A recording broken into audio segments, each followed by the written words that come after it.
En fait, il faut bien garder en tête dans ce projet. Oui, parti sérieux d'un coup.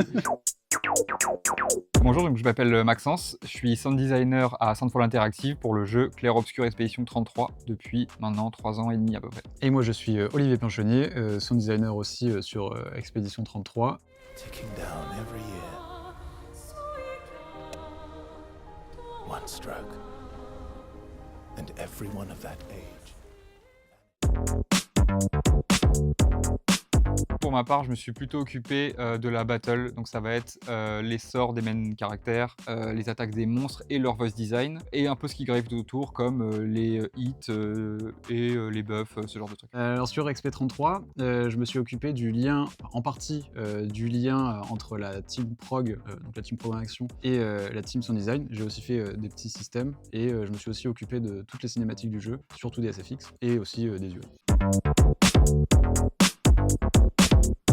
Le scope du projet a augmenté du coup en fait au fur et à mesure des subventions, des personnes, l'équipe a grandi et tout. Le plus gros défi c'était de réussir à un peu revoir tout, comment appréhender le son sur un projet. Et c'est pas la même chose quand tu as juste un niveau 3 monstres que quand tu as 50 monstres et ce genre de truc et beaucoup d'attaques. Mon plus gros challenge, c'était les cinématiques du jeu parce qu'il y a un poil plus de 4 heures de cinématiques, ce qui fait en fait la durée du 3e Seigneur des Anneaux. Donc c'est KMSF, donc Version longue. une version longue, le retour du roi. Et donc faire entre, je crois que c'est 4h30 de cinématiques, donc tous les SFX, et aussi du coup les follets sur, donc les bruits de vêtements, sur 4h30 de cinématiques qui ont été faits en très grande partie par Charlie Brière, donc un stagiaire qu'on avait eu à l'époque, qui a dû faire 80-90% des follets du jeu.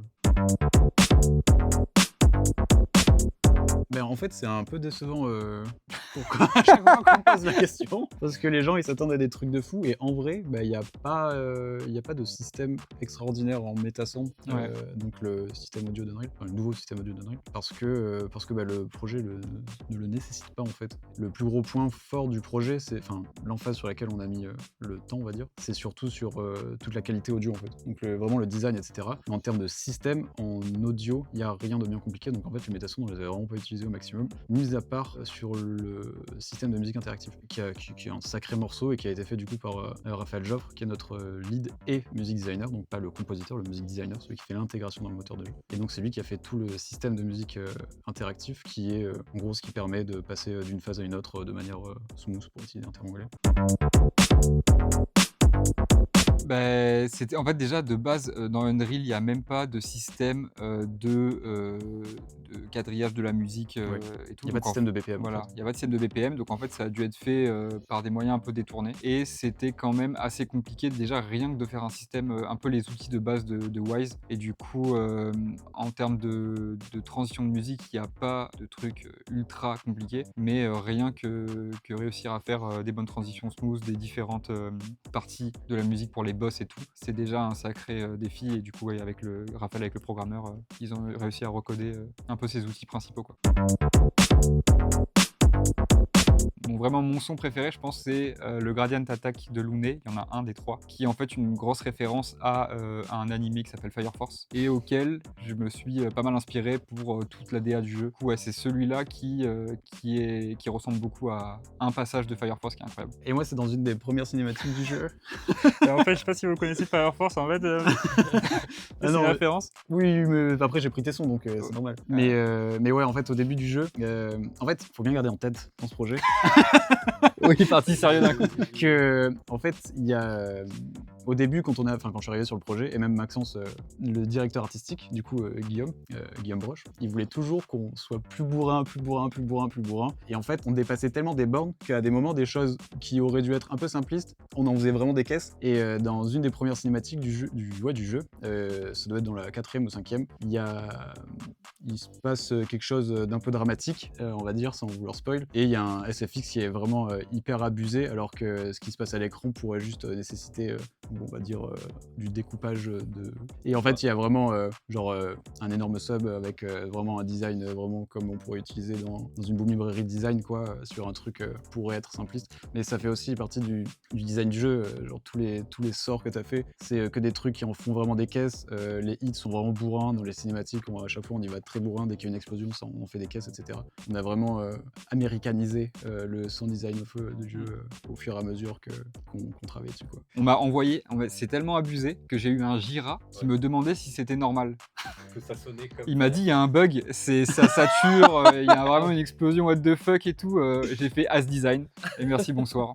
Mais ouais, j'ai eu un Jira de bugs sur ce son tellement il est abusé.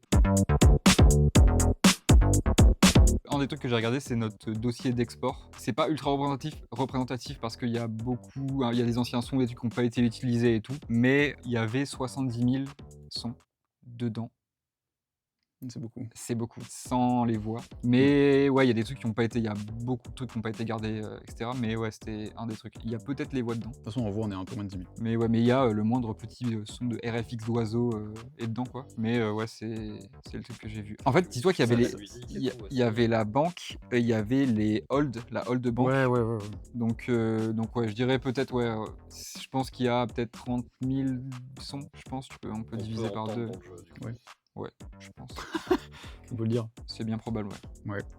Après, en termes de voix, du coup, on était à un poil moins de 10 000 lignes, donc vraiment tout compris, donc de la moindre respiration à la plus grande ligne de dialogue dans une cinématique. Et aussi, quand tu m'as envoyé les questions, du coup, j'ai calculé le temps de taf qu'il y a en tout additionné avec tous les SD qu'il y a eu sur le projet, et on est à peu près 9 ans, donc à 35 heures semaine.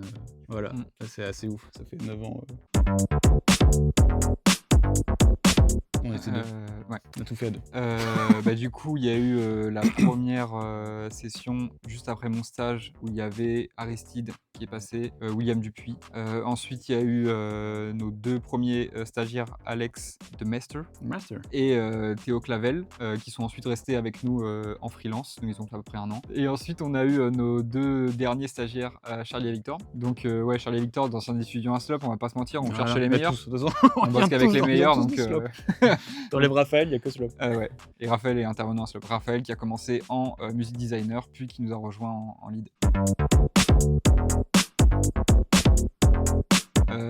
Du coup, ouais, sur ce projet, on a eu beaucoup de chance parce que Guillaume Broche, qui est le CEO et le directeur créatif, vraiment porte beaucoup d'amour au sound design de manière générale. Et du coup, il est très investi, il donne beaucoup de feedback et il nous a permis en fait d'avoir une liberté créative qui est assez énorme et qui nous a permis de créer quelque chose d'un peu unique et qui se retrouve pas trop dans le milieu du jeu vidéo, je trouve, pour le moment. Ouais, ça nous a permis d'avoir des références que peut-être dans une prod, les gens étaient un petit peu frileux. Donc j'en avais parlé plus tôt, mais c'était par exemple des sons d'animé type Fire Force avec des basses très distordues qui sont presque musique électronique. On a certains sons sur un des personnages principaux qui viennent de banques de Kohan Sound qui font de la drum and bass.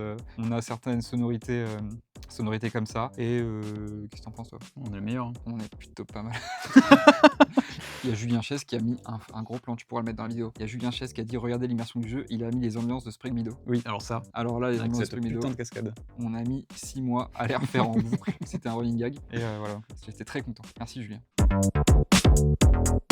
Viens Slop. Viens Slop. Zoner à fond. Concentre-toi dans la vie. Fonce, vite. Non. Vas-y, commence. Je pense un des trucs hyper importants dans le SD, et je pense que c'est pareil dans n'importe quelle forme, on va dire, d'artisanat, c'est-à-dire, en fait, il faut se trouver une équipe et partager énormément avec ces gens. Que ce soit, tu trouves un article, tu l'envoies à des gens, à ce groupe de personnes, tu fais un nouveau truc un peu stylé en SD, tu l'envoies à ces gens, tu trouves un nouveau raccourci cool dans Reaper, tu l'envoies, ils te les envoient, machin et tout, et en fait, c'est un aller-retour constant d'informations qui fait que tu vas t'améliorer beaucoup plus vite, et même pour aller encore plus loin. Je pense que si j'avais pas justement ce groupe de potes à qui échanger constamment et tout, je pense que je m'ennuierais un petit peu dans mon taf, littéralement, parce que en fait ça permet un peu de vivre un peu plus humainement ce travail finalement, autre que juste par faire du son pour un projet, etc. Et pouvoir justement parler du son dans un milieu où on n'est que le son dans une boîte, alors que si on est du son dans une boîte et qu'on a un groupe de potes, on peut continuer à parler de ce qu'on apprécie, c'est-à-dire à la base le son, quoi. Ouais, prendre le temps de réussir à développer des techniques qui sont un peu plus propres, de faire de l'enregistrement, de se faire ses banques à soi et de pouvoir d'avoir une patte artistique qui est plus personnelle pour se démarquer un peu des autres personnes. Et ouais, comme a dit Olivier, c'est un peu comme c'est un métier passion. Et donc du coup, il y a plein de choses qui gravitent autour du sound design, que ce soit la musique ou quoi, et d'être super intéressé, de tester des trucs et tout, pour avoir augmenté sa boîte à outils de compétences sur des sujets qu'on aime plus. Il y en a qui vont plus aimer peut-être faire du bruitage, le réalisme, d'autres qui vont faire plus la science-fiction, et de réussir à creuser un peu dans tout ça, ou que ce soit même de la technique pure dans une reel ou quoi. Il y a forcément, c'est un métier qui est très large en fait, il y a plein de gens qui peuvent avoir des affinités complètement différentes, et de trouver la sienne et de se personnaliser un peu plus là-dedans, quoi.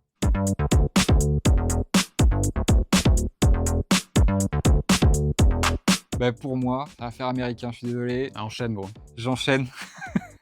Mais ça serait vraiment Expédition, parce que en fait, c'est un jeu où il y a la bonne taille d'équipe. On a une liberté créative quasi, on est complètement libre sur absolument toute la direction artistique. Et c'est un des jeux où il y a une direction artistique qui est très forte et assez unique. C'est pas juste de la science-fiction, c'est pas juste de la fantasy, c'est vraiment un truc qui a vraiment été créé un peu sur mesure. Et du coup, c'est vraiment pour moi tous les éléments qui fait que c'est le jeu sur lequel j'ai envie de bosser à Expédition 33. C'est Expédition 32, comme ça je vis 1 an de plus. Non, sans vanne, moi il y aurait 2 jeux, des jeux. Ce serait des jeux peut-être plus petits qu'Expédition 33. Alors c'est difficile de trouver un jeu, et c'est le type de jeu que j'apprécierais presque autant à travailler que sur Expédition 33. Là ce serait The Ascent, qui est un jeu cyberpunk avec hyper dynamique, avec du sound design vraiment au poil, fait par une équipe de fous. Enfin, c'est fait par Sweet Justice Studio. Ils sont vraiment, c'est un peu les mecs giga forts du SD dans le monde entier, quoi. Enfin, ouais, je pense qu'en termes de jeu, c'est vraiment exactement ce que j'apprécie du SD que tu peux faire from scratch avec des synthés millimétrés, ce que tu veux mettre dans tes sons, et faire en sorte que le mix soit trop bien. Et aussi peut-être des jeux plus cool comme Tunic, qui est un jeu un peu plus, on va dire féerique, mais avec une coordination entre les SFX et la musique qui est hyper intéressante. Et ouais, ça me plairait de faire ce genre de... C'est plutôt plus comme un challenge, en fait. C'est comme ça, les gars. Ouais, c'est cringe. Non, pitié, attends. Sinon, je sais pas quoi dire. T'as une idée ou pas? Ça marche. C'est la dernière, c'est la plus dure. C'est un bassin de bons stagiaires. Ouais, c'est vrai. Hein. Non, mais si je dois parler de ce que ça m'apporte, en fait, ce qui est hyper bien quand on donne des cours, c'est que vu que tu peux pas dire n'importe quoi, parce que sinon, les gens ils te disent tu dis faux. En fait, ça force à s'intéresser d'encore plus près à ce que je fais, et donc d'aller vraiment au plus, d'aller au plus profond de. Par exemple, je donne des cours de Reaper, je commence à connaître vraiment tous les menus, quoi. Donc c'est un peu flippant, mais en même temps, quand on me pose une question, je sais répondre, quoi. Ouais, ce que j'aime bien du coup dans les cours de synthèse, c'est de donner des premiers outils, des premières clés aux étudiants, et au final réussir à avoir des rendus qui sont vraiment quali, mieux que ce que je pourrais faire, et de pouvoir débriefer ça entre les élèves, et de vraiment partager, que ce soit même les élèves peuvent partager des techniques et des tips. Voilà.